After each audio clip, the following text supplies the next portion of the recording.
عسى ربه ان طلقكن ان يبدله ازواجا خيرا منكن، ہو سکتا ہے کہ اس کا رب یعنی محمد کا رب صلی اللہ علیہ وسلم یعنی اللہ تعالی، عسى ربه ان طلقكن، اگر وہ تم سب کو طلاق دے دے، ان يبدله، تو ہو سکتا ہے بلکہ توقع ہے کہ اللہ تعالیٰ اپنے نبی کو تمہاری جگہ بدل دے کر تمہیں تمہاری جگہ پر ایسی بیویاں دے گا ازواجن خیرم منکن، جو تم سب سے بہتر ہوگی، مسلمات۔ اب یہاں پر 7 یا 8 جو ہیں اوصاف آ رہے ہیں، گویا کہ یہ اوصاف ہے کہ جو کسی مسلم خاتون کے اندر بہت ہی مطلوبہ ہیں، پسندیدہ ہیں، جس کی بنا پر کہ وہ عورتوں میں اچھی عورت شمار ہوگی۔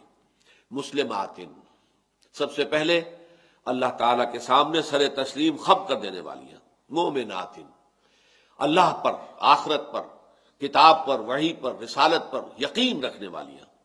قانتات، فرما بردار، فرما برداری کرنے والی ہیں، فرما برداری اللہ کی بھی اور فرما برداری شوہر کی بھی، شوہر کی فرما دی۔ فالصالحات قانتات، اچھی بیویوں کی پہلا جو وصف بیان ہوا، پہلی صفت وہ یہی ہے، قانتات، قانتات تائبات، توبہ کرنے والی ہیں۔ یہاں آپ نوٹ کریں گے کہ یہ تائبات کا لفظ جو ہے اس کے بالکل مرکز میں آ رہا ہے۔ یہ اصل میں 7 بنتے ہیں جو اوصاف بیان ہو رہے ہیں، ویسے گنتی میں 8 ہو جائیں گے لیکن 7 ہیں، در حقیقت ایک جوڑا بن کر ایک ہی بنتا ہے۔ تو اس میں یہ ہے کہ درمیان میں سینٹر میں تابہ، چونکہ اس سے گفتگو ہو رہی تھی ان تتوبا الی اللہ فقد صغت قلوبکما، تو توبہ کرنے والیاں، یعنی غلطی ہو جاتی کس سے نہیں ہوتی؟ ہر انسان، جو حضور نے فرمایا کلکم خطاؤون وخیر الخطائین التوابون، تم سب کے سب تمام انسان خطا کار ہو، انتہائی خطا کار ہو، اور تم میں سے بہتر لوگ وہ ہیں کہ جو توبہ کرنے والے، پلٹتے ہیں، رجوع کرتے ہیں، اصلاح کرتے ہیں۔ تو توبہ جو ہے اللہ کو بہت عزیز ہے، اللہ کو بہت پسند ہے۔ بلکہ ایک حدیث میں یہاں تک الفاظ ہیں، اس کا ٹیکسٹ مجھے یاد نہیں ہے، مفہوم یہ ہے کہ اگر انسان خطا نہ کرتا تو اللہ تعالیٰ کوئی اور مخلوق پیدا کرتا کہ جو خطا کرے، گناہ کرے اور پھر اللہ سے استغفار کرے، تاکہ اللہ تعالیٰ جو ہے اپنی شان غفاری جو ہے اس کا بھی تو اظہار ہونا، وہ غفار ہے۔ تو غفار کس کے لیے ہوگا؟ غفار اسی کے لیے ہوگا جو توبہ کریں گے۔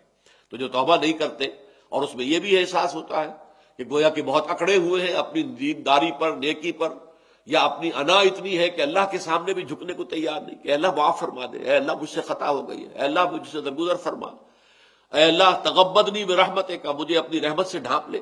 یہ اگر آپ اللہ سے یہ التجا کرنے کو تیار نہیں تو گویا آپ کی انانیت بہت زیادہ ہے۔ آپ اللہ کے سامنے تو عز، اللہ کے سامنے تذلل، اخبات، یہ پسندیدہ چیزیں ہیں۔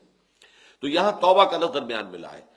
تو عسى ربه ان طلقكن يبدله ازواجا خيرا منكن مسلمات مؤمنات قانتات تائبات عابدات، عبادت گزار، بہت عبادت کرنے والی ہیں۔